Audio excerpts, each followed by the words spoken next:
A homeless Navy SEAL followed his dog into the desert. What they found beneath the sand changed everything forever. A homeless Navy SEAL found old railroad tracks in the desert. His dog led him to a new life. The desert was supposed to be empty, a place where Ryan Mercer came to forget. But when his loyal K9 stopped dead in the sand, uncovering something that shouldn't exist, the silence began to speak.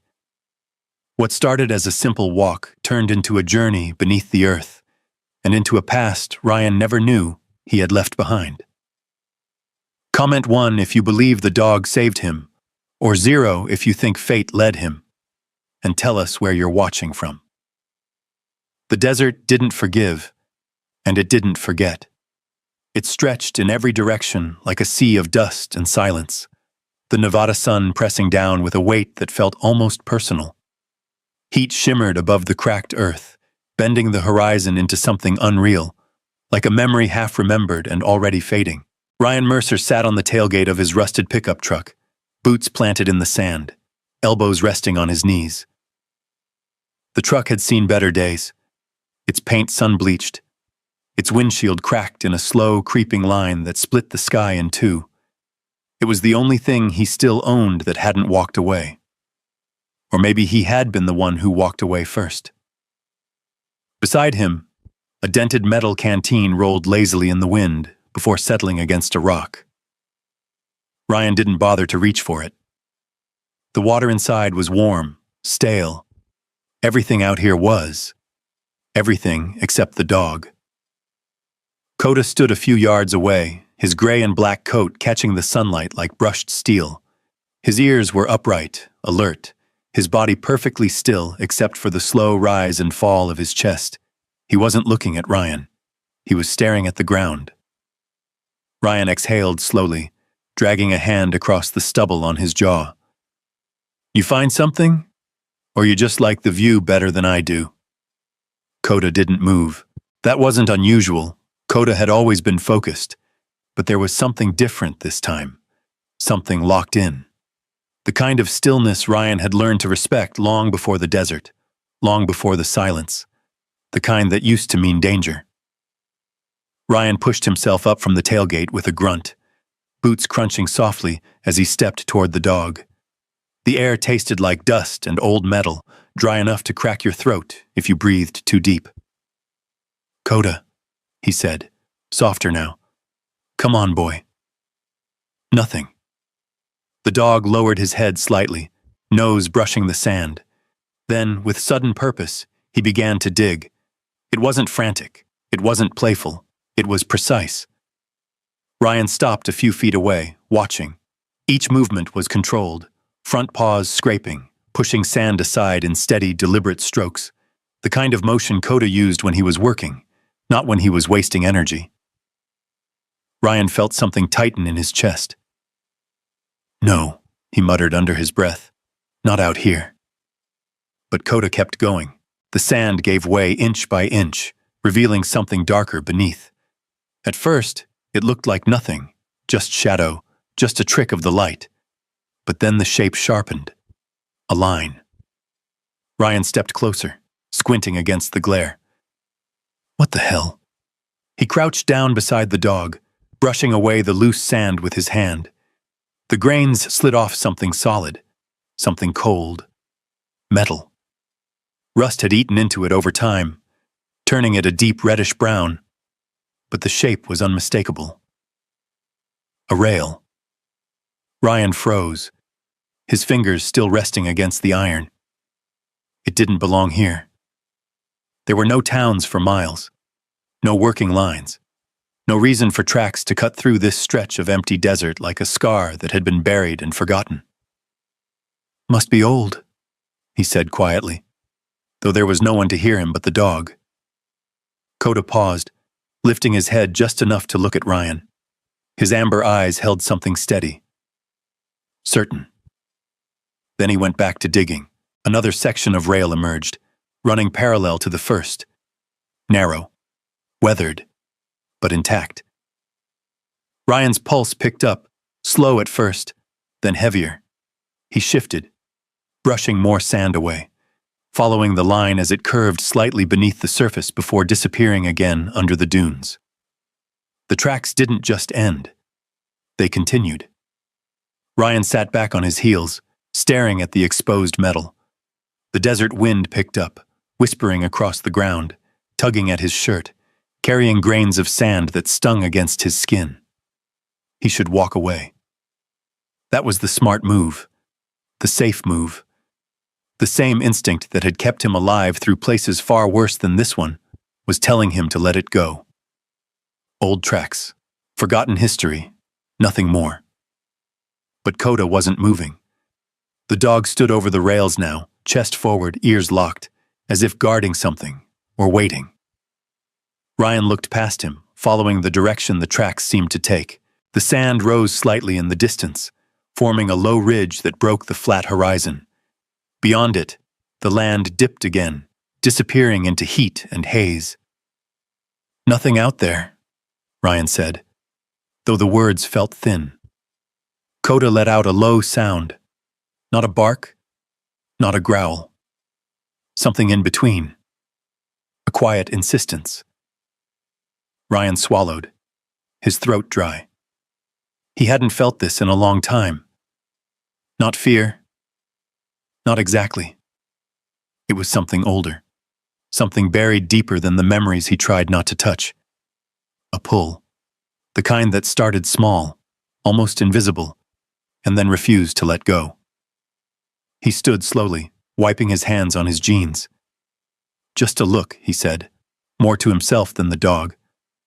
"We'll take a look, then we're done." Kota didn't wait for permission. He stepped forward, following the faint line of the tracks as they vanished again beneath the sand, his body moving with quiet certainty. Ryan hesitated for half a second. Then he followed. The truck behind him creaked softly as the wind shifted, the only piece of his old life left standing in the open desert. For a moment, it felt like it was watching him leave, like it knew he might not come back the same. Ryan didn't turn around. Ahead, the tracks disappeared into the rising heat, and Kota moved toward them like he already knew where they led. Ryan exhaled slowly, the weight in his chest settling into something he couldn't name. The desert had been empty when he arrived, but now, as he stepped forward into the unknown path carved beneath the sand, he realized something that made the hairs on the back of his neck rise. It wasn't empty anymore, and whatever lay at the end of those tracks, Kota had found it first. Ryan followed a few paces behind, his boots pressing into the hot sand, each step slow, measured. The tracks dipped in and out of sight beneath the desert's shifting skin. But Kota moved with quiet certainty, never hesitating, never second-guessing. That was the thing about Kota. He never questioned. Ryan used to be like that once, before everything broke. The wind picked up, low and restless, brushing against Ryan's ears like a whisper he couldn't quite make out. He kept his eyes on the dog, not the horizon, not the endless stretch of land that made a man feel small, or worse, invisible. Kota stopped again. This time he didn't dig. He just stood there, ears forward, body stiff, staring down the slope where the ground dipped slightly before rising again in jagged ridges. Ryan came up beside him, breathing heavier than he expected. "Yeah," he muttered. "I see it." The rails surfaced again, clearer now, two rusted lines cutting forward like scars that refused to heal. They weren't just fragments anymore. They were a path. Ryan rubbed the back of his neck, eyes narrowing. "Who puts tracks out here?" he whispered. No answer came. Only the wind. He exhaled and looked down at Kota. The dog's focus hadn't broken once since they started walking. Not once. That wasn't curiosity. That was memory. Ryan felt something twist in his chest, sharp and sudden. "No," he said under his breath, almost instinctively. "That's not possible." But the thought didn't leave. It stayed. Like everything else he tried to bury. That night, the desert cooled fast, the heat draining out of the earth as if it had never been there. Ryan sat on the ground beside his truck, a small fire crackling low between him and the open dark. Coda lay close, head resting on his paws, eyes open. Always open. Ryan stared into the flames, watching them flicker and collapse, rise again, then disappear into glowing embers. It reminded him of something, of somewhere, a different kind of heat, a different kind of simos. Gunfire echoing through narrow streets, dust thick in the air, the sharp metallic smell of something burning. He clenched his jaw. "Don't," he muttered to himself. But the memory didn't listen. It never did. They had been moving through a broken compound, walls shattered, doors hanging loose on rusted hinges. Ryan had taken point, Coda at his side, both of them moving in perfect rhythm. The kind of rhythm you only get when trust isn't a choice. It's survival. Coda had stopped first, just like today, frozen, alert. Ryan had seen it immediately, the shift in posture, the tension in the dog's muscles. He had raised a hand, signaling the rest of the team to hold, and then, the explosion. Everything after that blurred into noise and heat and shouting that didn't make sense. Dust filled his lungs. His ears rang so loud it drowned out the world. He remembered reaching for Coda. He remembered calling his name. He remembered. Ryan blinked hard, dragging himself back to the present. The fire in front of him had burned low, casting long shadows across the sand. Coda was still there, still watching, still breathing. Ryan let out a slow breath he didn't realize he was holding. "You stayed," he said quietly, his voice rough. The dog's ears twitched slightly at the sound, but he didn't move. Ryan stared at him for a long moment. "You could have been reassigned," he went on. "Could have gone to someone else. A handler who didn't..." He trailed off, shaking his head. "Didn't what? Didn't fall apart? Didn't walk away?" Ryan grabbed a small rock and tossed it lightly into the fire. Sparks jumped up, glowing briefly before fading into the night. "Guess we both got stuck, huh?" Coda lifted his head just enough to look at him, those steady amber eyes catching the firelight. Ryan looked away first. The morning came hard and bright, the sun rising fast over the horizon, flooding the desert with a harsh, unforgiving light. Ryan didn't sleep much. He rarely did. He stood beside the truck, stretching stiff muscles, his body reminding him of every mile, every year, every fight he hadn't quite left behind. Coda was already up, already facing the direction of the tracks. Waiting, Ryan sighed, dragging a hand through his hair. "You don't give up, do you?" The dog didn't respond. He didn't need to. Ryan grabbed his canteen, took a quick drink, then slung it back over his shoulder. He glanced once at the truck, the cracked windshield, the faded paint, the only place he had called home for a long time. Then he looked back at Coda. "All right," he said. "We'll follow it a little farther." Coda moved immediately, stepping forward without hesitation. Ryan followed. The tracks pulled them deeper into the desert, curving slightly as the terrain began to shift. The flat expanse gave way to uneven ground, scattered rocks, and patches of dry brush that crackled underfoot. The air felt different here. Heavier. Not cooler. Not warmer. Just thicker. Ryan frowned slightly, scanning the horizon. No buildings. No roads. No signs of life. But the tracks were clearer now, less buried, more exposed, as if the desert itself had grown tired of hiding them.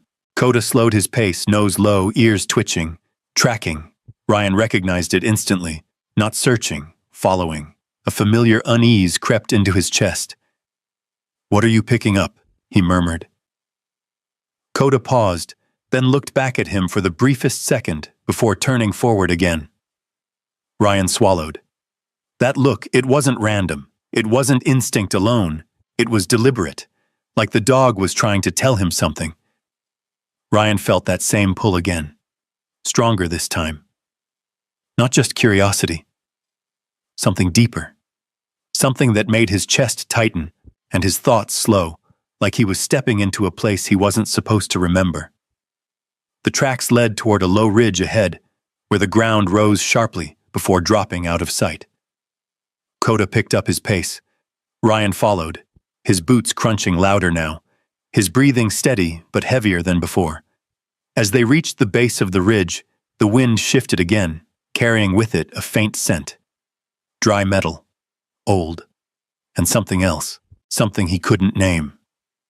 Kota stopped at the bottom of the slope, muscles tense, eyes locked on the top. Ryan stepped beside him, his gaze lifting slowly. For a moment, everything felt still, too still. Ryan's instincts, buried but not gone, stirred uneasily beneath the surface. He adjusted his stance without thinking, his body falling into a posture he hadn't used in years. Ready. Watching. Waiting. Kota, he said quietly. The dog didn't move. Ryan took a slow breath, then stepped forward, beginning the climb. And as he did, one thought settled into his mind, quiet but undeniable. He hadn't just followed the tracks. They were leading him somewhere, and for the first time in a long time, Ryan wasn't sure he wanted to turn back. The slope was steeper than it looked from below. Loose gravel shifted under his boots, forcing him to lean forward, one hand brushing against the ground for balance. The desert sun beat down on his back, but the air felt strangely cooler as he climbed, like he was stepping into a different layer of the world. Kota moved ahead with ease. His paws found solid footing where Ryan struggled, his body low, controlled, every movement efficient. He didn't look back this time. He didn't need to. He knew Ryan would follow. At the top of the ridge, Kota stopped. Ryan reached the crest a moment later, breath steady but deeper now, and straightened slowly. The wind hit him first, stronger up here, carrying dust and the faint scent of something old. Then he saw it. The land dropped away into a shallow basin, carved out like a scar in the desert. The tracks cut straight through it, clearer now than before, no longer hidden beneath shifting sand. They weren't broken. They weren't scattered. They were intact. Ryan narrowed his eyes, scanning the rails as they stretched across the basin floor, disappearing again into a narrow pass between two rocky outcroppings. "That's not right," he muttered. Tracks like these should have been buried completely by now. Years of wind, storms, shifting ground, there should have been nothing left but fragments.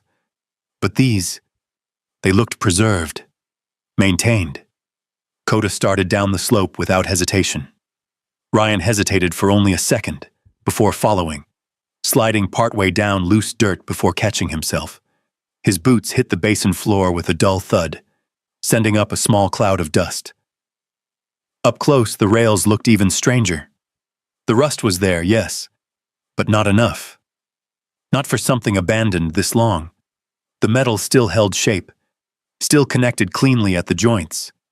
Even the wooden ties beneath them, though cracked and faded, hadn't completely rotted away.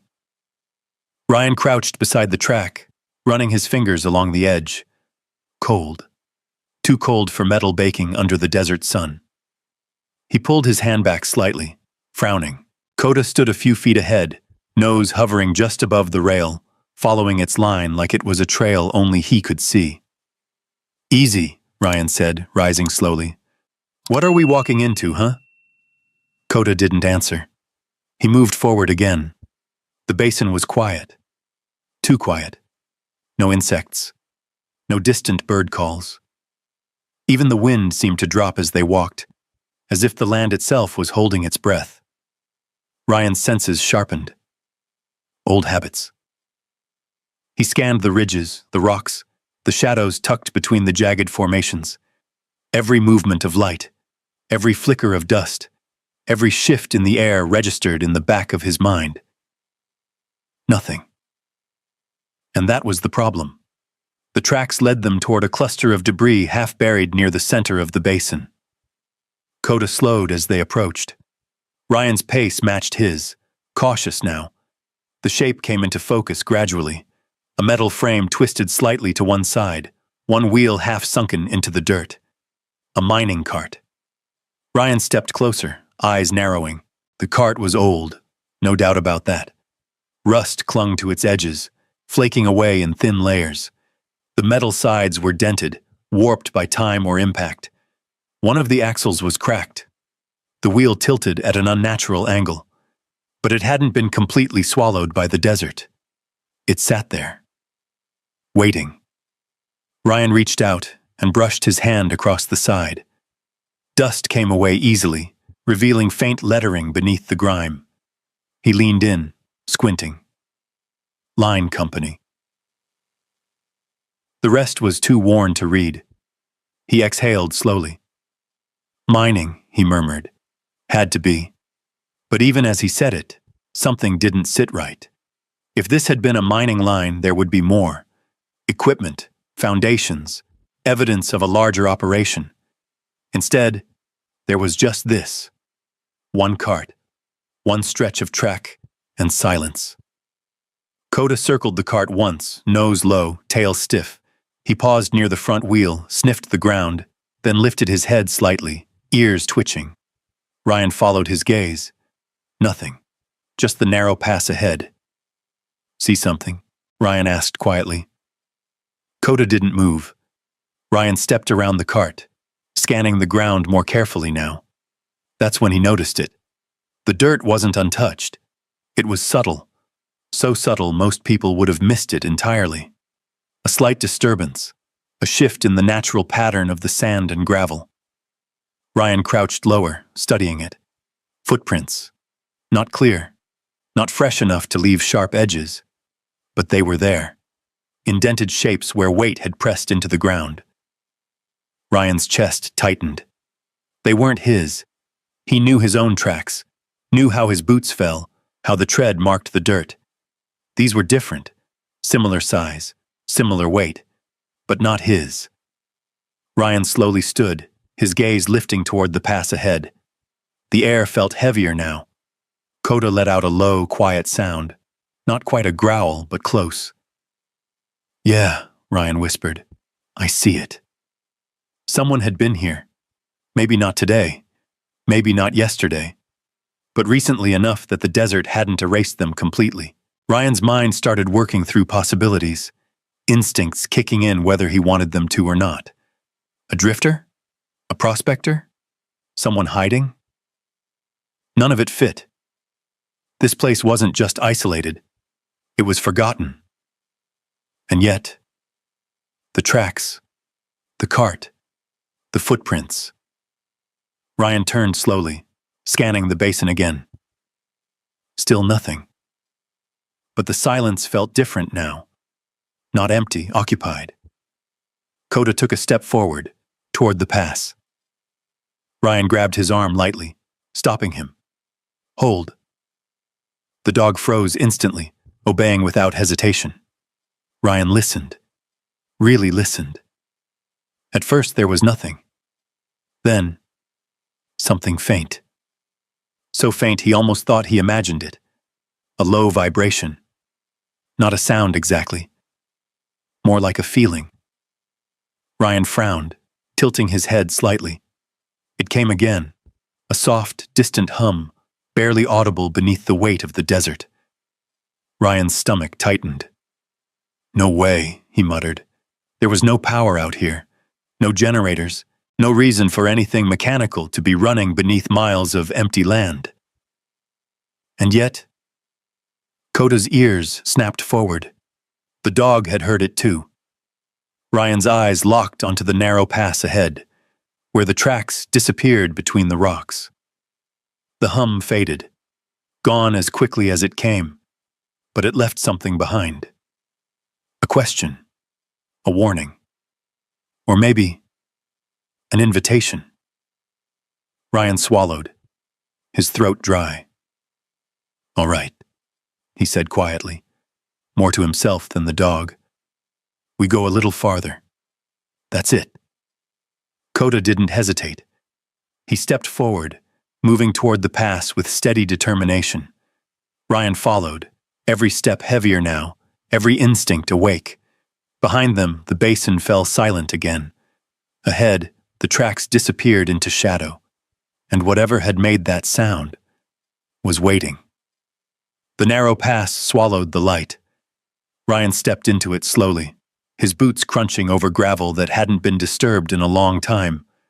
Or at least, that's what it wanted to look like. The walls on either side rose jagged and uneven, tall enough to block the wind, tall enough to trap the heat that lingered in the stone. But inside the pass, the air felt cooler, not by much, just enough to notice. Kota moved ahead, his body lowering slightly, every step quieter now. His ears twitched with each shift in the silence, his focus sharp and unwavering. Ryan followed, his senses tightening with every step. The tracks ran straight through the pass, no longer buried, fully exposed now like something that had been uncovered on purpose. The rust looked darker here, the metal less worn, as if time hadn't reached this place the same way it had the rest of the desert. That thought sat wrong with him, very wrong. Halfway through the pass, Kota stopped, not gradually, instantly.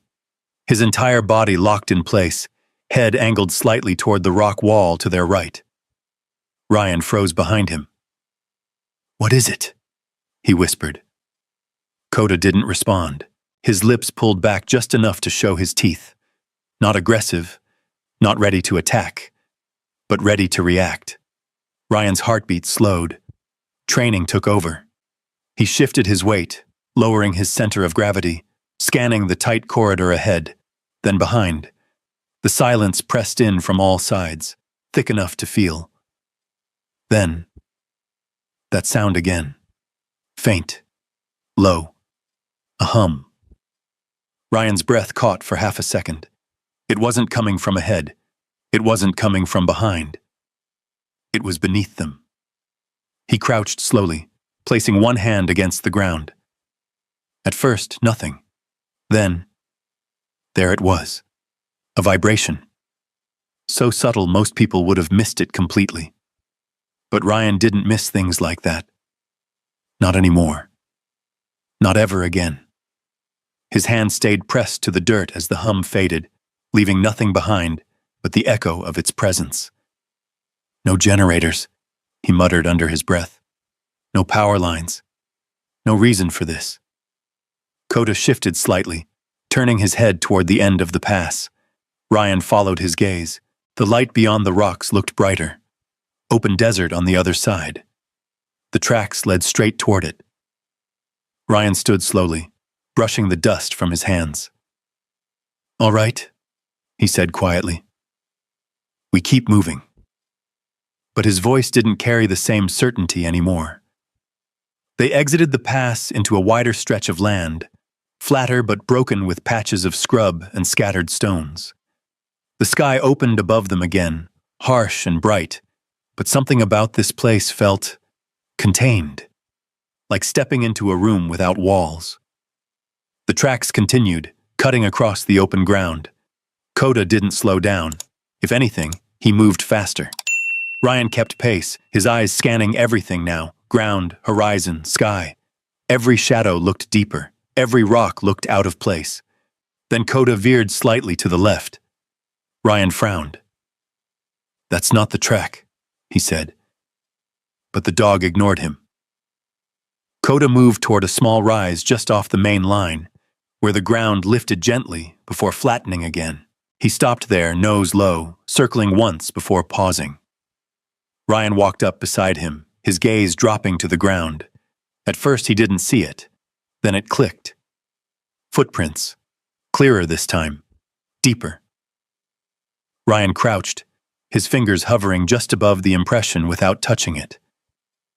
Boot tread. Not old. Not faded. Recent. His chest tightened. "Someone's here," he said quietly. Kota let out a low, steady growl. Ryan looked up, scanning the area again, slower this time, more deliberate. No movement, no sound. But the feeling was there now. That same sensation he'd learned to trust long before the desert. Eyes, watching. Ryan stood, his jaw tightening. How recent, he muttered.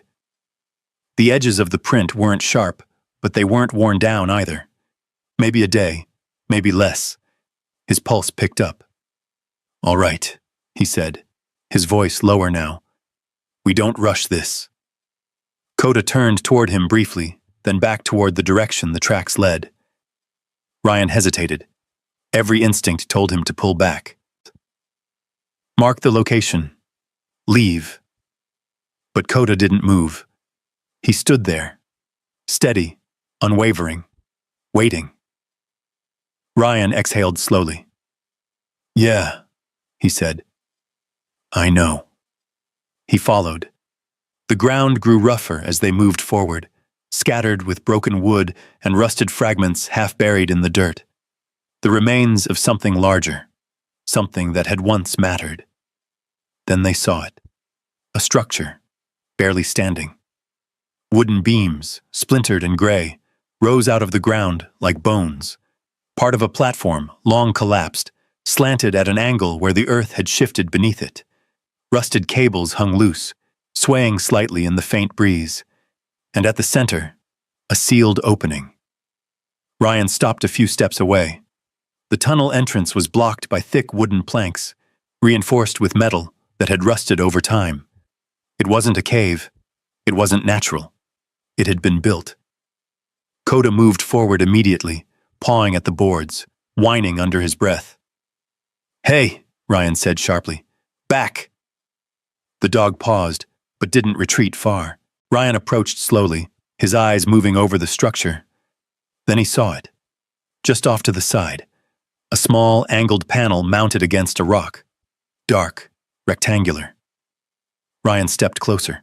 A solar panel. His stomach dropped. Not old. Not abandoned. Functional. He reached out, brushing dust from its surface. Beneath the grime, the glass still reflected the sunlight. Working condition. Ryan stepped back slowly, his gaze returning to the sealed tunnel. Someone's using this, he whispered. Coda's whining grew louder, more urgent. Ryan's pulse pounded in his ears. The hum, the footprints, the panel. This place wasn't dead. It was active, and whoever was maintaining it didn't want it found. Ryan took a slow step backward. The silence pressed in again, heavier now, loaded with meaning. Then, a sound. Behind him, soft, quick. Ryan spun around instantly. Nothing. Just the empty stretch of desert behind them. But the feeling didn't leave. It sharpened. Coda moved in front of him, body tense, eyes fixed on the horizon. Ryan swallowed, his hand curling slightly into a fist. We're not alone, he said quietly. The wind picked up again, brushing against the broken structure, rattling the loose cables with a hollow, metallic whisper. And for the first time since stepping into the desert, Ryan felt something he hadn't allowed himself to feel in years. Fear. Not of the unknown, but of being watched by something that already knew he was here. Ryan didn't move, not at first. The desert stretched around him in every direction, wide and open, offering nowhere to hide, and yet somehow hiding everything. The broken platform creaked softly behind him as the wind shifted, its loose boards whispering against rusted nails. Coda stood firm in front of him, body tense, eyes locked forward. Ryan slowly turned his head, scanning the ridges again. Every shadow felt deeper now. Every rock seemed to lean just slightly out of place. Nothing moved, but the feeling didn't fade. It pressed harder. Closer. Easy, Ryan murmured, though his voice came out tighter than he intended. Coda didn't relax. That told him everything. Ryan stepped forward again, slower this time, circling toward the sealed tunnel.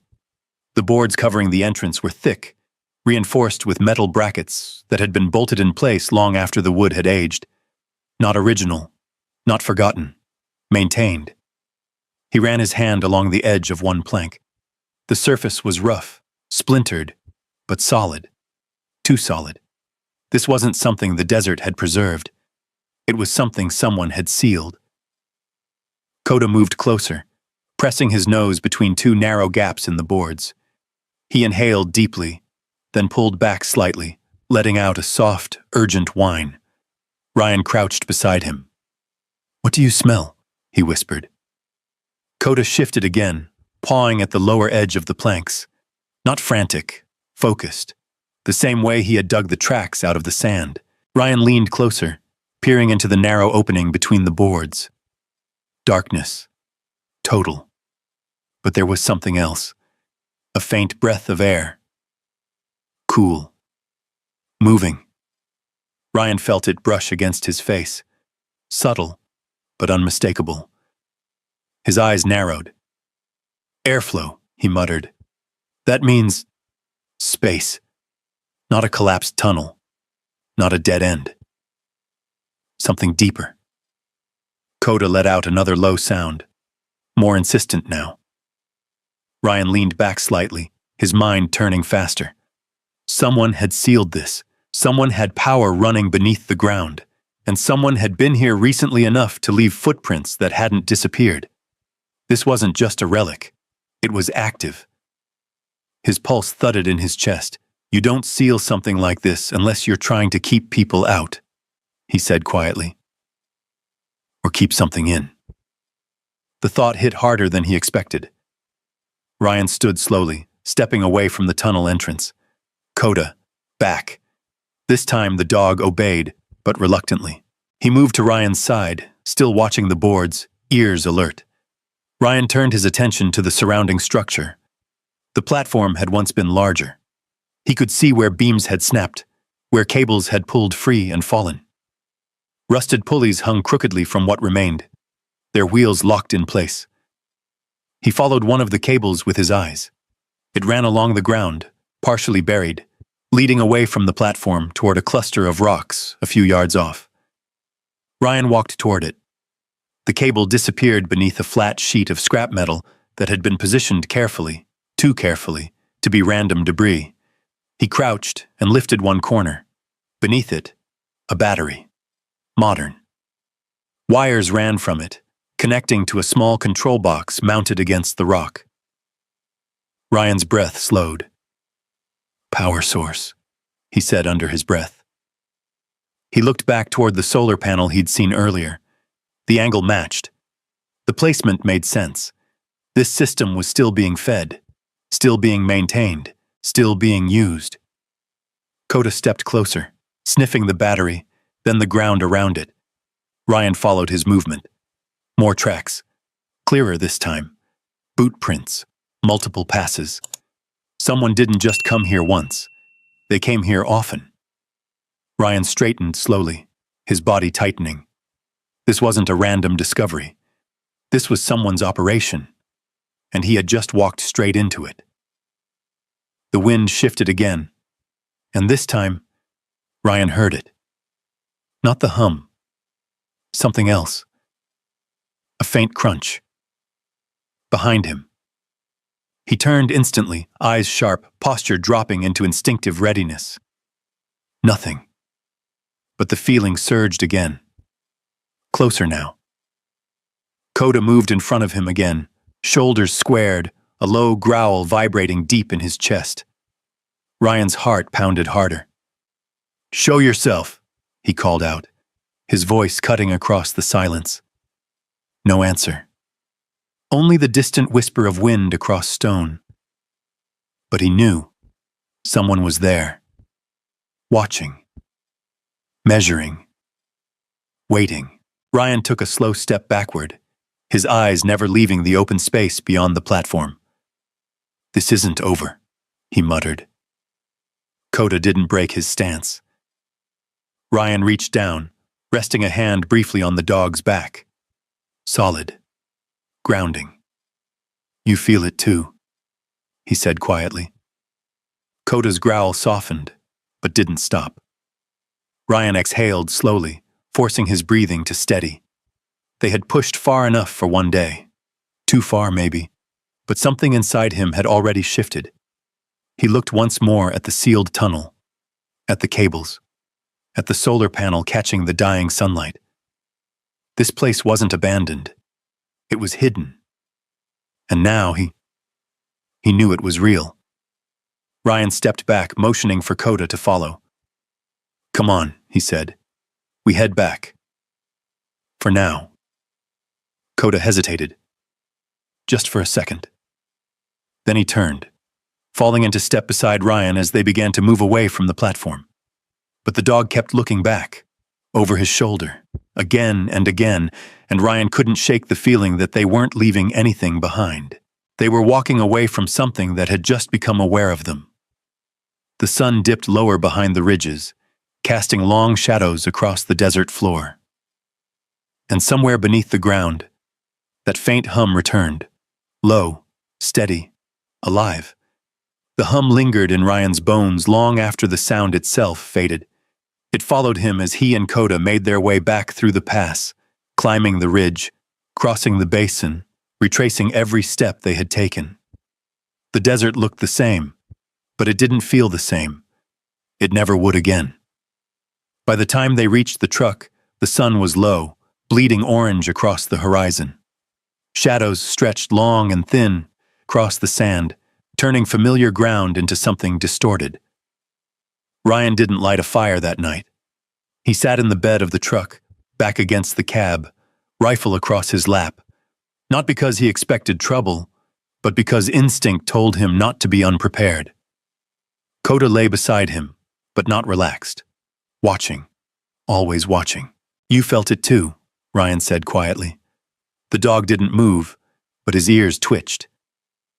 Ryan looked out into the dark, scanning the distance where the tracks disappeared beyond sight. "That place, it's not abandoned," he continued. "Not even close." The wind carried no answer, but the silence felt heavier than before, like it was listening back. Ryan didn't sleep. Not really. Every time his eyes closed, the hum returned.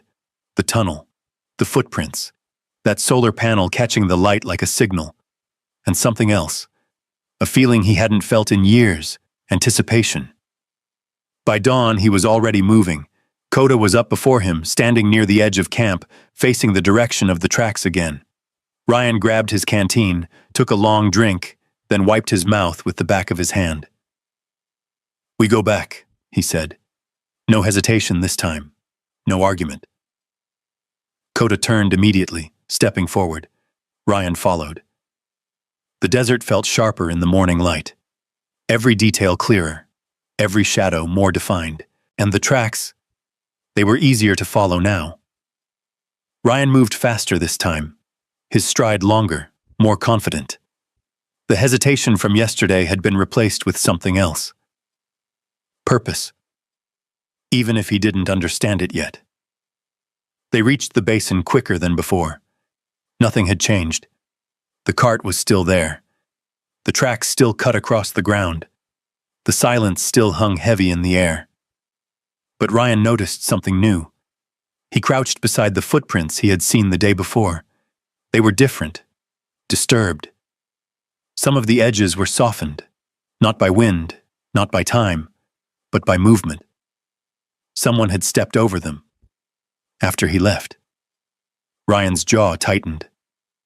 "They were here," he said quietly. Coda let out a low growl. Ryan stood slowly, his eyes sweeping the basin, watching, calculating. "You saw us," he muttered under his breath. "Didn't you?" No answer, but the feeling returned, stronger now. They weren't just being watched. They had been tracked. Ryan straightened, his body falling fully into that old rhythm again. Awareness sharpened, movements controlled. He moved forward without speaking, following the tracks back toward the pass, Coda tight at his side. This time, he didn't hesitate at the entrance. They moved through quickly, silently, listening. Nothing.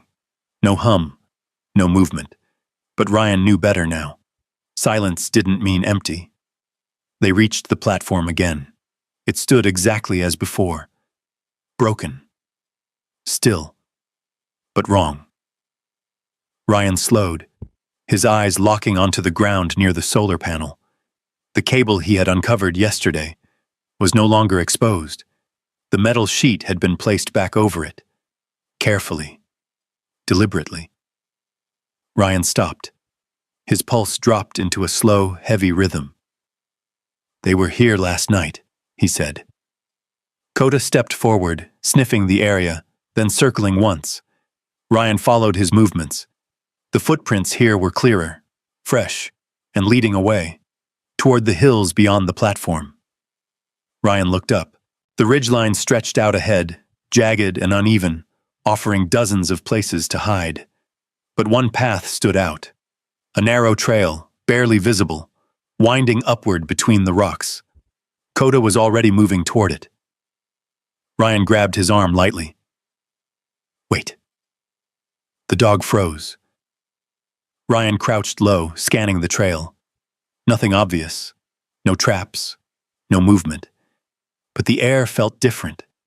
Charged. Ryan exhaled slowly.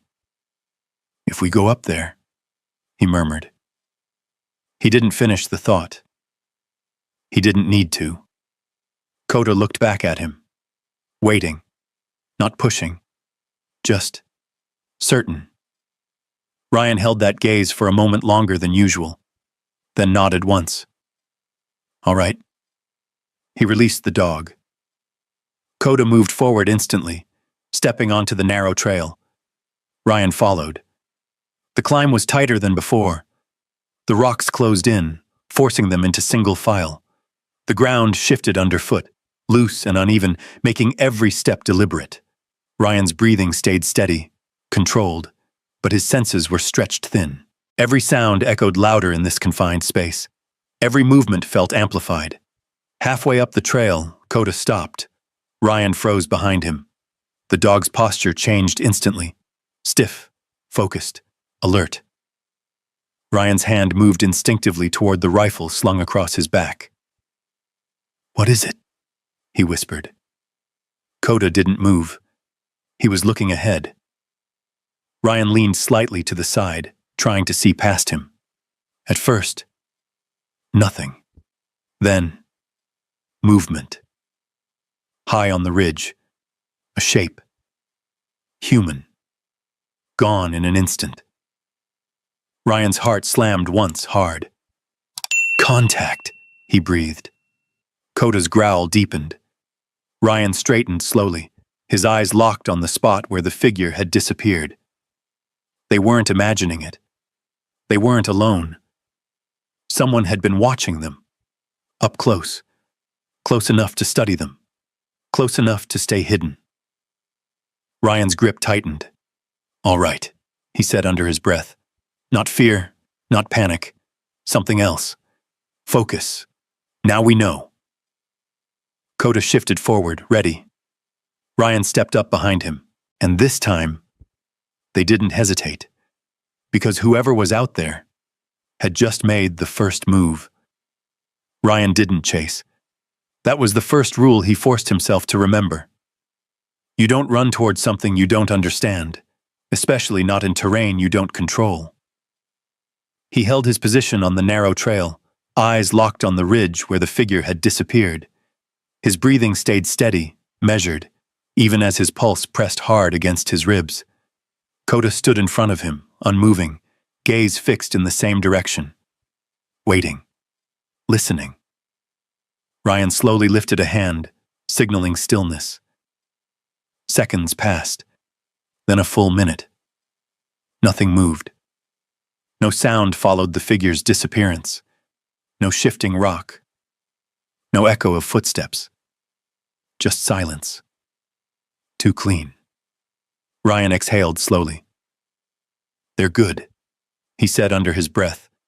"Whoever that is, they know this terrain." Kota's ears flicked once. Ryan lowered his hand and stepped forward carefully, continuing up the trail, but slower now. Every step deliberate. Every movement controlled. They reached the ridge. Ryan eased up just enough to look over the edge.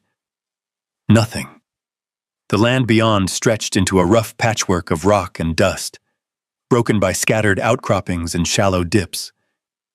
Plenty of places to hide. Too many. Ryan stepped fully onto the ridge, turning slowly in a full circle. No sign of the figure, no fresh movement. Just the faint, almost invisible trail of footprints leading away, and then disappearing into stone. Smart, Ryan muttered. Coda moved ahead, following the scent instead of the visible trail. His nose stayed low, his movements tighter now, more focused. Ryan followed. The terrain shifted again as they moved deeper, less open, more structured. The rocks formed natural corridors, guiding their path without choice. Then, the scent changed. Ryan caught it before he understood it. Oil. Metal. Not old. Fresh. Coda stopped at the edge of a small clearing tucked between the rocks. Ryan stepped beside him and froze. A structure stood ahead. Not broken. Not abandoned. Maintained. It was built into the side of the hill, part wood, part metal, its walls patched and reinforced over time. Corrugated sheets covered sections of it, catching the light in dull flashes. A small window sat near the top, partially covered from the inside. And the door, closed. Ryan's chest tightened. "This isn't a ruin," he said quietly. Coda didn't move. Ryan stepped forward slowly, scanning every inch of the structure. Details emerged the closer he got. Tools leaned against the wall, real tools, not rusted junk. A coiled length of cable sat neatly arranged near the entrance. A plastic water container rested in the shade. Used. Recently. Ryan approached the door, his steps silent now. His hand hovered near it, then paused. He listened. Nothing. No movement inside. No sound. But the air felt different here. Occupied. Ryan reached out and pushed the door. It creaked slightly, opening just enough to let light spill inside. Coda moved in first. Ryan followed. The temperature dropped immediately. Cooler. Controlled. Inside, the space was simple, but not empty. A cot sat against one wall, covered with a worn but clean blanket. A small propane stove rested on a makeshift counter. Shelves held supplies, canned food, batteries, tools, all organized with care. This wasn't temporary. This was a life. Ryan stepped further in, his boots soft against the wooden floor. Then he saw it. A workbench. And on it, a notebook. Closed. Worn. Used often enough that the edges had softened. Ryan approached slowly. Coda stayed near the door, watching, guarding. Ryan picked up the notebook carefully, turning it over in his hands. No name, no markings, just use. He opened it. The first pages were filled with numbers, measurements, supply lists, notes written in tight, efficient handwriting. Ryan flipped further. Entries, short, direct. Pump pressure holding, battery output stable, water level dropping faster this month. Ryan's brow furrowed. Water? He turned another page. System holding, but not for long. Need to reinforce lower line. Storm damage worse than expected. Ryan's chest tightened slightly.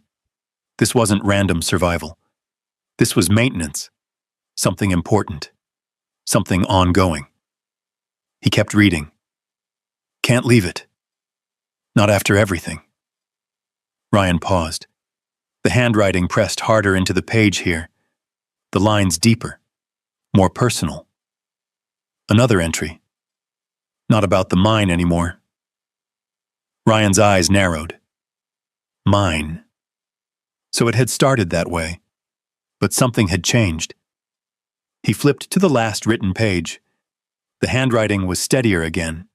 More controlled. If someone finds this. Ryan stopped breathing for a moment. His eyes moved slowly across the page. Trust the dog. Silence filled the room.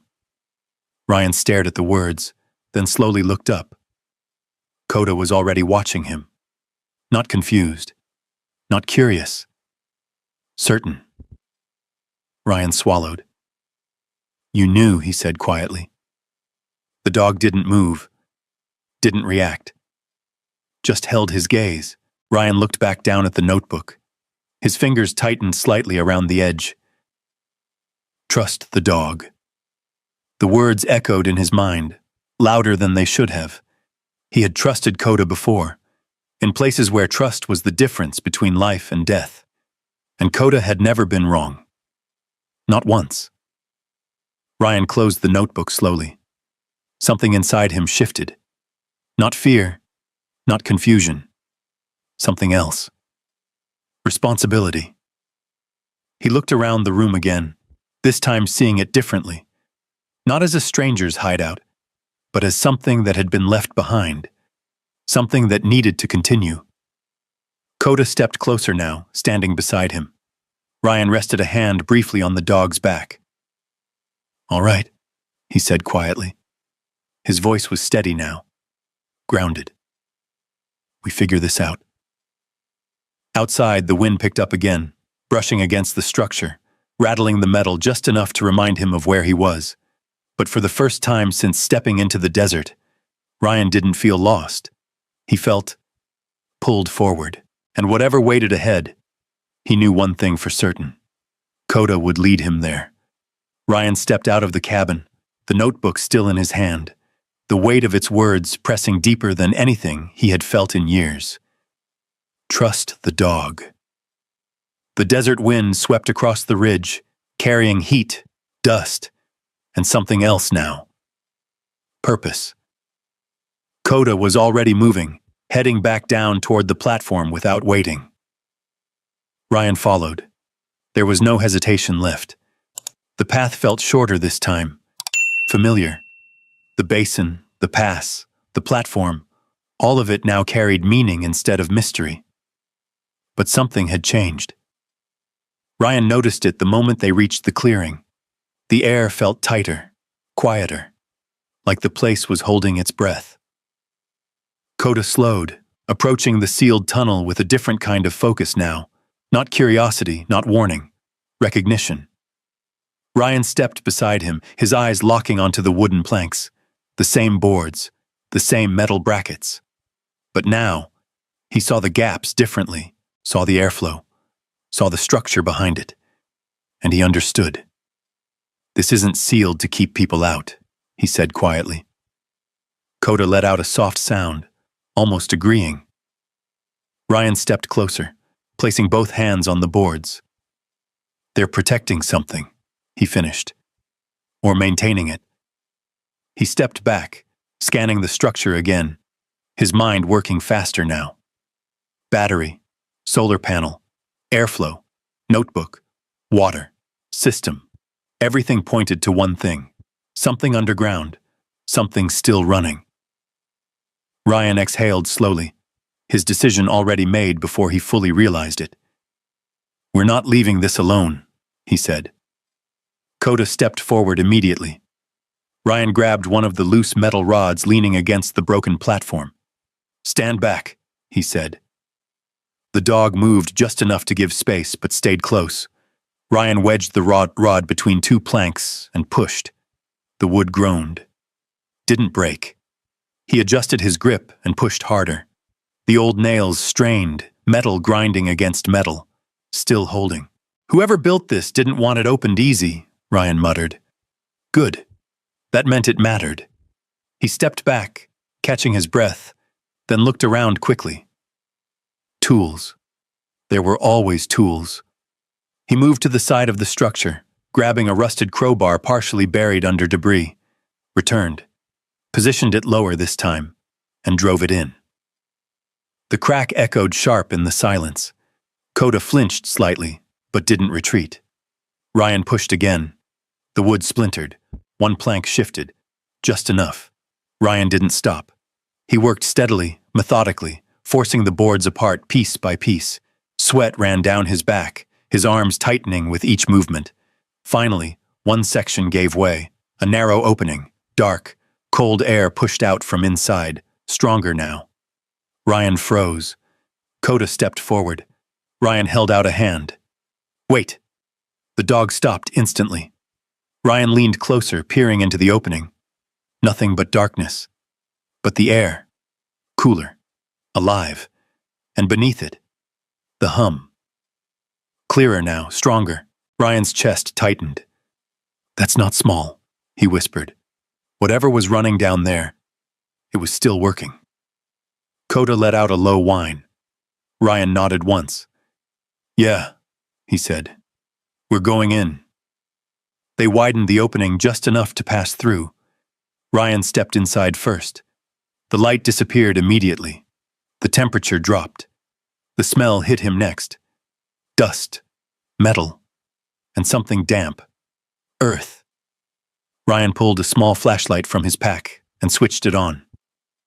The beam cut through the darkness, revealing a narrow tunnel reinforced with old wooden supports and steel braces.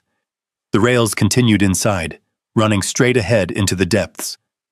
Coda moved beside him, close, not afraid, alert. Ryan took a slow step forward. The ground beneath his boots felt solid, maintained, not collapsed. Someone's been keeping this alive, he said quietly. The hum grew stronger as they moved deeper. It wasn't just sound anymore.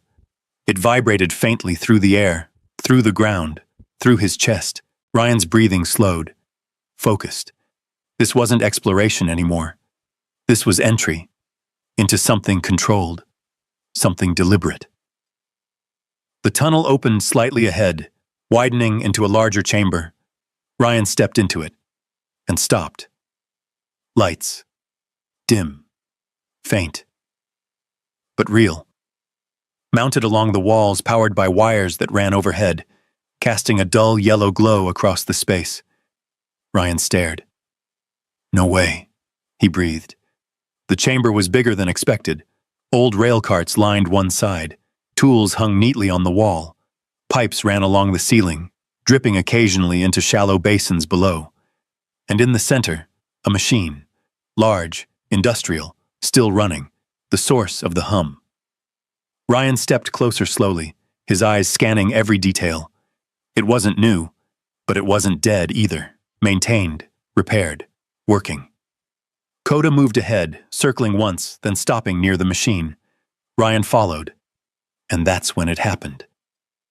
Stop. The voice cut through the chamber, sharp, clear.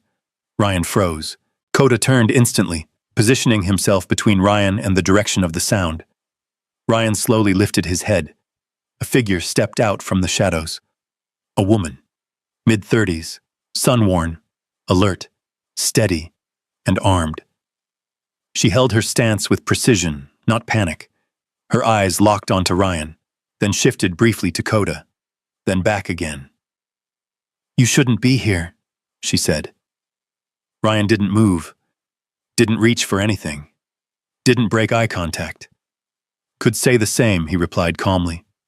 The tension held, tight, balanced. Coda stood firm, his body still, but ready. Then, something changed. The woman's gaze returned to the dog. She studied him carefully, and in that moment, Coda stepped forward, not aggressive, not defensive. He moved between them and sat. Ryan blinked once. The woman hesitated, just for a second, and that second changed everything, because in that silence, the threat shifted into something else, something neither of them had expected. The woman didn't lower her weapon right away, but she didn't raise it either. Her eyes stayed locked on Coda, not with fear, recognition. Ryan noticed the shift instantly. It wasn't much, a slight easing in her shoulders, a change in the tension around her grip. But it was enough. Enough to keep everything from breaking.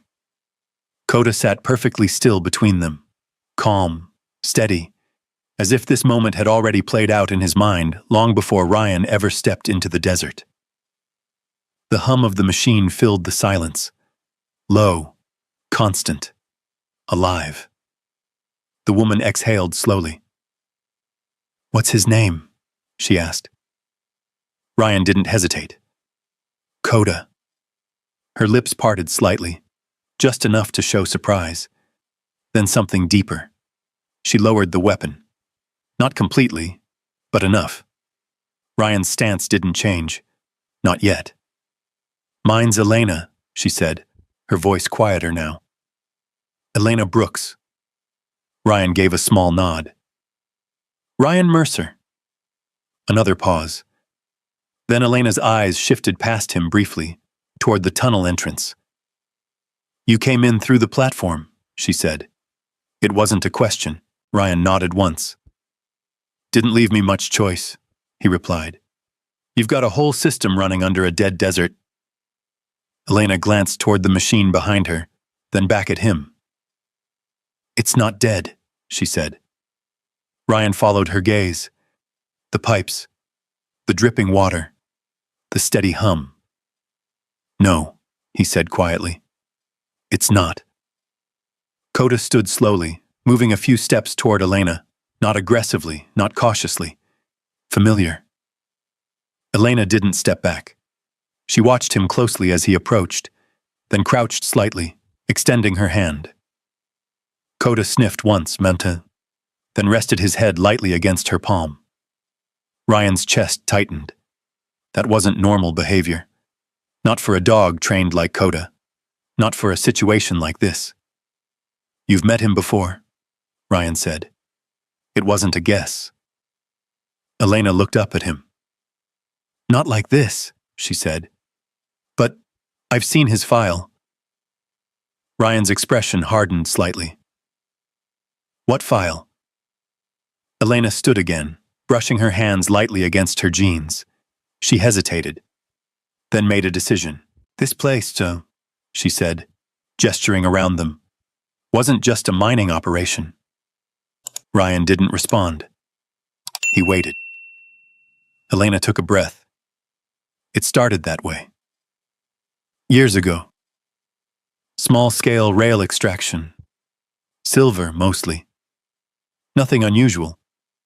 She paused, her eyes flicking briefly to the tunnel walls, as if seeing something that wasn't there anymore. Then the government stepped in.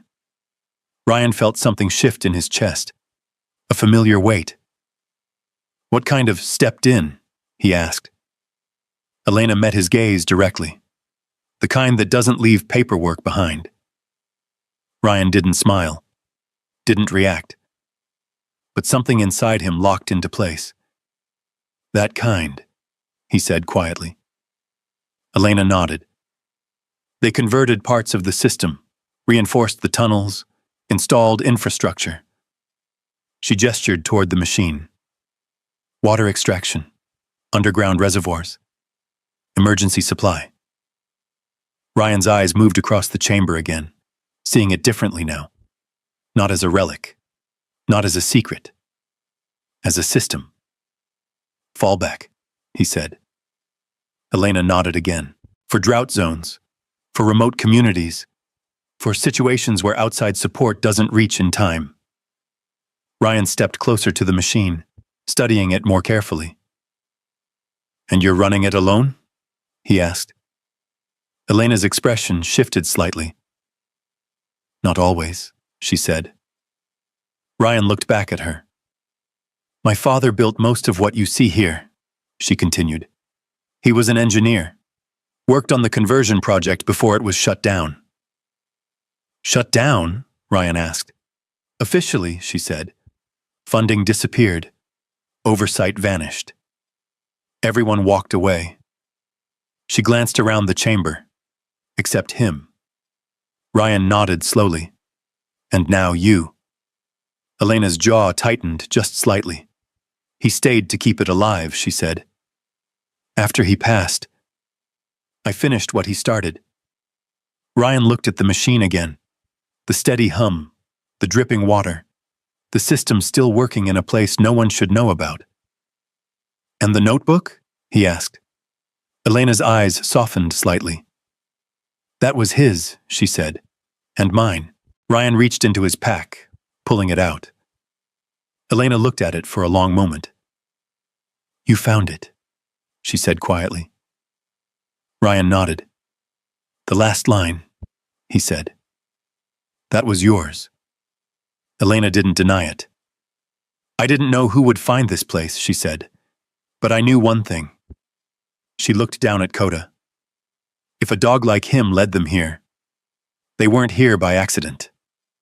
Ryan felt the words settle deep. Not by accident.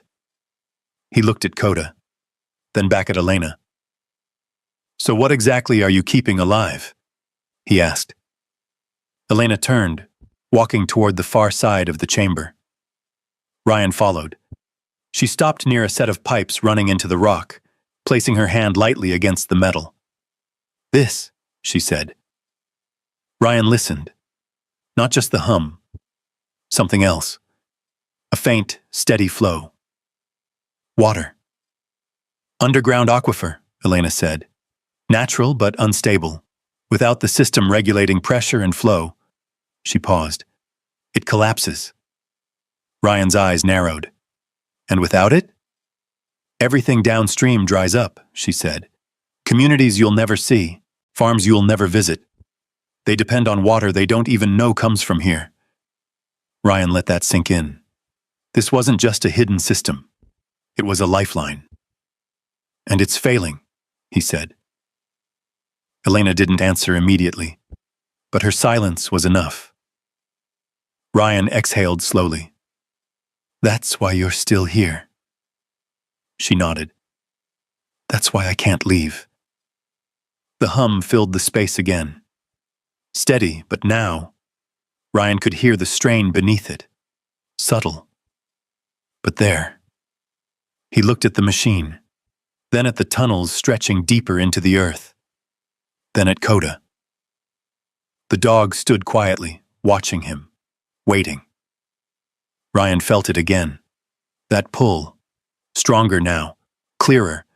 Not just curiosity, not just survival, purpose. He looked back at Elena. You don't need someone to find this place, he said. She frowned slightly. What do you mean? Ryan met her eyes.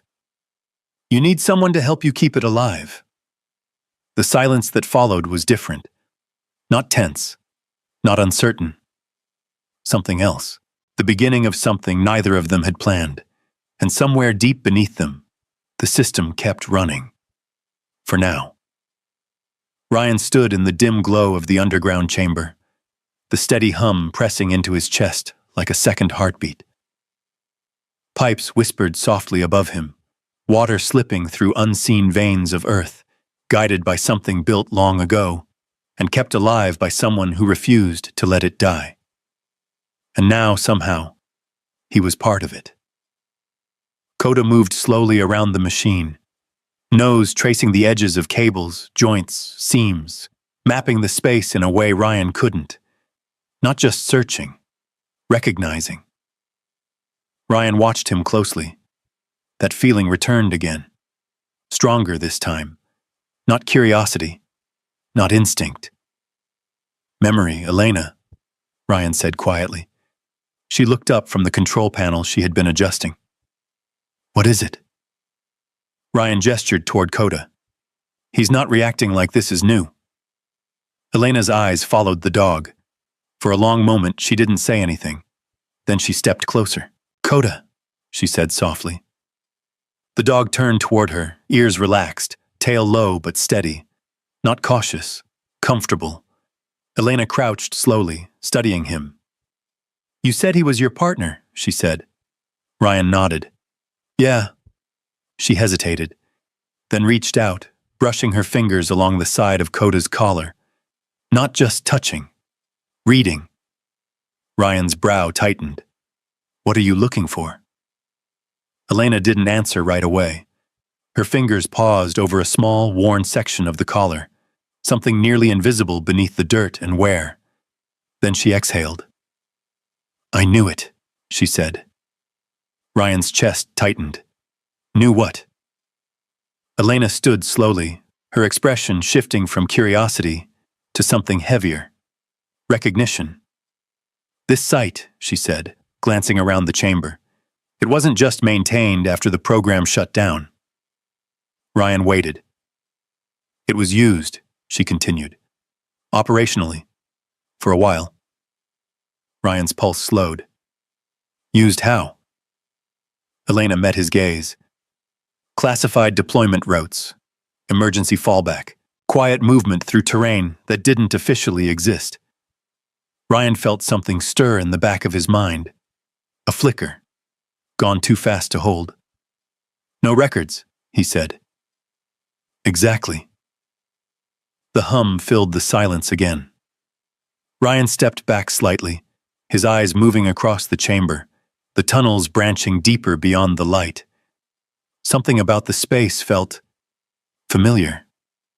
Not visually, not clearly, but deeper than that. Like walking into a place you've dreamed before, even if you don't remember the dream. That's not possible, he said under his breath. Elena studied him now. You ever been deployed in Nevada? She asked. Ryan shook his head. Not that I remember. The answer came too quickly, too automatically. Elena didn't react to the words. She reacted to how he said them.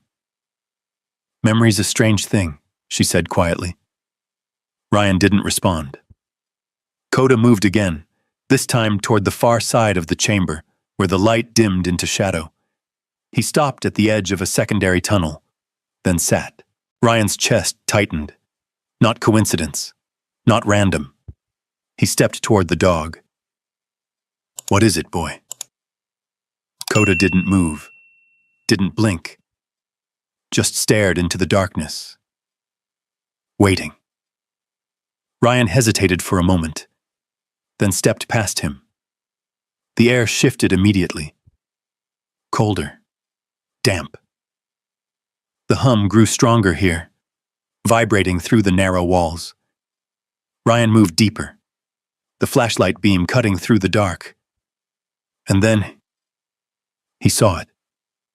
A marking, faint, nearly worn away, painted on the wall. Numbers. Coordinates. Ryan stopped. His breath caught. Something inside him snapped into place. Not fully, not clearly, but enough. A memory tried to surface. Night. Dust. A briefing room. Coordinates on a screen. Memorize these, a voice had said. You won't be carrying anything physical. Ryan's hand moved instinctively, brushing against the wall. The same numbers, or close enough. No, he whispered. Behind him, Elena stepped closer. What is it? Ryan didn't turn. His voice came out slower now. This place, he said. The words stuck. Coda stood behind him now, pressing close, grounding. Ryan closed his eyes for a moment, then opened them again. I've been here, he said. The silence that followed felt heavier than anything before. Elena didn't move. Are you sure? She asked carefully. Ryan nodded once. Slow, uncertain, but real. I didn't remember it, he said. Not until now. His eyes moved along the wall, tracing the faded markings. There was a mission, he continued. Something off books. Small team, no records. Fragments surfaced, incomplete, but sharp. We came through here, he said. Moved underground. Avoided detection. He swallowed, and something went wrong. The memory cut off there, like a door slammed shut. Ryan stepped back, shaking his head slightly. That's all I've got. Elena's expression had changed. Not surprise, not disbelief, understanding. My father mentioned something like that, she said quietly. Years ago. Said there was a team that came through and never came back the same. Ryan let out a breath he didn't realize he was holding. Coda stepped forward again, pressing lightly against his side. Ryan looked down at him, The dog's eyes were steady, calm, certain. "You remembered before I did," Ryan said. Coda didn't react. He didn't need to. Ryan reached down, resting his hand on the dog's neck, and for the first time since stepping into the desert, he understood. Coda hadn't just followed the tracks. He had brought him back to something buried, something unfinished. Ryan looked up slowly, back toward the main chamber, toward the machine, toward Elena, toward the system still holding everything together. "This wasn't random," he said quietly. Elena nodded. "No," she said. Ryan's grip on Coda tightened slightly. It was a return. The hum continued beneath them, steady, alive, and now, personal. The words settled into Ryan's chest like something heavy, but right. Not like the memories that had haunted him, not like the weight he used to carry. This was different. This had direction. Ryan stood in the low-lit chamber, the hum of the system surrounding him, no longer distant or strange. It felt familiar now, like a rhythm he had once known, lost, and somehow found again. Coda stayed close at his side, calm, grounded, watching everything with quiet certainty. Elena leaned against the edge of the control panel, arms crossed loosely, studying Ryan. "You didn't come out here looking for this," she said. Ryan shook his head slightly. "No," he replied. "I came out here to disappear." The words hung there for a moment. Then he looked around the chamber again, the pipes, the machinery, the tunnels stretching deeper into the earth. "But I don't think that's what happened." Elena nodded once. "It usually isn't." Ryan let out a slow breath, then stepped closer to the system, placing his hand lightly against one of the metal casings. It vibrated beneath his palm. Steady, but not perfect. Now that he understood it, he could feel the strain. "How long before it fails?" he asked. Elena didn't hesitate. "Hard to say exactly," she said. "Weeks, maybe. Months, if we're lucky." Ryan frowned. "We?" She raised an eyebrow slightly. "You didn't offer help just to walk away, did you?" Ryan didn't answer right away. Instead, he looked down at Coda. The dog met his gaze. Steady, certain. Ryan gave a small nod. "No," he said. "I didn't." The hours that followed didn't feel like hours. They felt like something snapping back into place. Ryan worked. Not blindly. Not guessing. Instinct. Training. Purpose. He moved through the chamber with growing familiarity, examining joints, checking connections, tracing cables with his eyes and hands. The system wasn't foreign. It was complex, but it made sense, like something he had once understood without realizing it. Elena watched him for a while before joining in. "You've done this before," she said. Ryan shook his head. "Not like this," he replied. But even as he said it, he wasn't sure. Because his hands moved with confidence, his eyes caught problems quickly. His mind started mapping the system, identifying weak points, redundancies, failure risks, like muscle memory, or something deeper. Coda followed them both, moving between positions, stopping when something felt off, sniffing along pipes, lingering near certain sections longer than others. At one point, he paused near a lower junction where water dripped faster than the rest. Ryan noticed immediately. "You're telling me something," he said quietly. He crouched, examining the connection. A hairline crack. Easy to miss. Critical if ignored. Ryan looked up at Elena. "This line's going to fail," he said. She moved closer, checking it herself. Her expression tightened. "I didn't see that." Ryan gave a small nod toward Coda. He did. Elena glanced at the dog, then back at Ryan. "Your partner's still doing the job." Ryan's jaw tightened slightly. Yeah, he said. Better than I did for a while. Silence followed that. Not uncomfortable, just honest. They worked deeper into the tunnels as the day passed. The further they went, the more unstable the system became. Supports needed reinforcement. Sections of piping had been patched too many times. Some areas were holding purely out of persistence, not design. Ryan wiped sweat from his forehead, stepping back from a support beam he had just reinforced. This whole section's stressed, he said. We fix one point, it pushes pressure somewhere else. Elena nodded. I know, she said. That's the problem. Ryan looked down the tunnel, his mind working. We don't patch it, he said. Elena frowned. What? We stabilize it, he continued. Rebalance the load. Spread the pressure across multiple lines instead of forcing it through one. Elena stared at him for a moment. Then something clicked. That could work, she said slowly. Ryan nodded. It will. He didn't sound uncertain. He sounded like the man he used to be.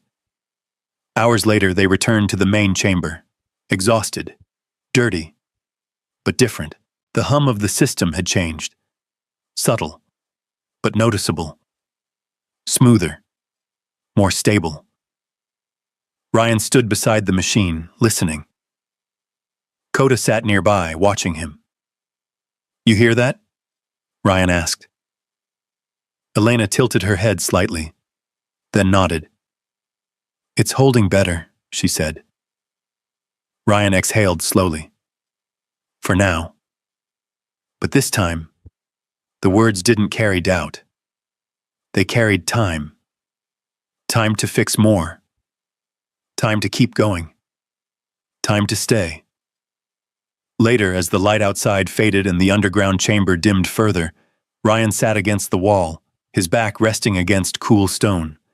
Coda lay beside him, his head resting across Ryan's boot. Elena sat across from them, flipping through the notebook. You know, she said after a while, most people would have left. Ryan gave a small, tired smile. Most people weren't led here by him, he said, nodding toward Coda. Elena looked at the dog, then back at Ryan. Then maybe that's the point, she said. Ryan didn't respond, but he didn't disagree either. He closed his eyes briefly. Not to escape, not to forget, just to rest. Because for the first time in years, he wasn't running from anything. He was moving towards something. And when he opened his eyes again, the darkness didn't feel empty. It felt like the beginning of something. A mission, a purpose, a reason to stay. And this time, Ryan wasn't going to walk away.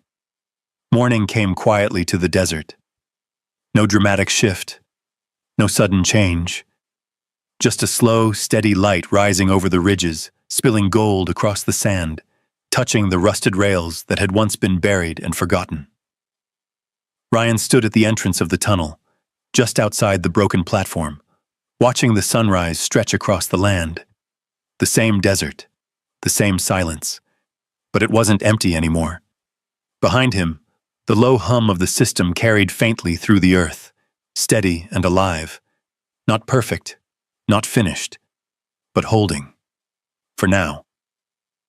Coda stepped up beside him, sitting at his left, just like he had done 100 times before in places far from here. Ryan rested a hand on his back. You brought me here, he said quietly. Coda didn't move. He didn't need to. Ryan let out a slow breath, his eyes following the faint line of the tracks as they disappeared into the distance. They didn't look like scars anymore. They looked like direction. Time passed differently now. Days turned into weeks. The desert stayed the same, but Ryan didn't. He no longer woke up with that hollow weight pressing against his chest. No longer spent hours staring into nothing, waiting for something to change. Now, he moved, worked, built. The system underground became his routine. Morning inspections, midday repairs, evening checks. The rhythm felt natural, Familiar, like slipping back into something he had always known, but forgotten how to reach. Elena worked beside him, not always speaking, not needing to. They developed a quiet understanding, built not from words but from shared purpose. She showed him what her father had built. Ryan showed her how to keep it alive under pressure. And Coda became the constant between them. The one who moved ahead when something felt wrong. The one who stopped when something needed attention. The one who never hesitated. One afternoon, deep in the lower tunnels, a support beam cracked under strain. The sound echoed sharp through the chamber. Ryan turned instantly. "Coda!" The dog was already moving. He barked once, short, urgent, and ran toward a section of pipe where pressure had begun to spike. Ryan followed, dropping to one knee as he assessed the damage. The beam had shifted just enough to stress the connection point. Another few minutes, and it would have failed.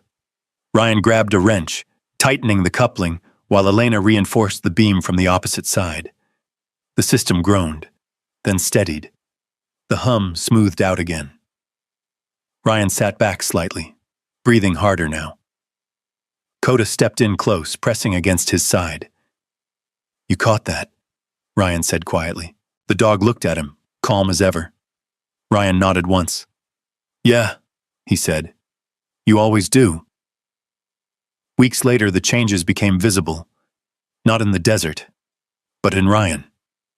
His movements carried purpose again. His eyes were sharper, clearer. The weight he had carried for so long hadn't disappeared, but it had shifted. It no longer held him down. It drove him forward. One evening, as the sun dipped low and painted the ridges in deep amber, Ryan climbed to the top of the basin ridge alone. Coda followed close behind. From there, the entire stretch of land opened up before them. The tracks, the platform, the hidden path that led into the earth. All of it. Ryan stood still for a long time, taking it in. Elena joined him a few moments later, stepping up quietly beside him. "You're different," she said. Ryan didn't look at her. "I feel different," he replied. She nodded. "That place down there," she said, "it doesn't just survive. It changes people." Ryan finally glanced at her. "Or maybe it just gives them something to hold on to," he said. Elena smiled faintly. "Same thing." Coda sat between them, calm, steady, watching the horizon. Ryan looked down at him. "Guess you knew that all along," he said. The dog blinked slowly. Content. Job done. The next morning, Ryan stood again at the edge of the tracks. The same place where Coda had first stopped. The same place where everything had begun, but now, he understood. He hadn't been wandering. He hadn't been lost. He had been led. Step by step. Back to something he didn't even know he needed. Ryan crouched, running his hand lightly along the rusted rail. Cold. Solid. Real. "These didn't lead me away," he said quietly. Coda stood beside him. Ryan looked out across the desert one last time, then back toward the ridge, toward the tunnel, toward the life waiting beneath the surface. "They led me here." He stood, brushing the dust from his hands. No hesitation, no doubt. He turned and started walking. Coda moved with him instantly. Together, they followed the path back toward the hidden entrance. Not as strangers, not as survivors, but as something else. Something rebuilt. Something with purpose. And as the sun rose higher, casting light across the tracks that had once been buried, Ryan Mercer realized something simple, and finally, completely true. He hadn't found the tracks. They had found him. And this time, he was home. If you believe sometimes life doesn't give you what you want, but exactly what you need, type yes in the comments. And if this story meant something to you, go ahead and hit subscribe. There are more stories like this waiting right here.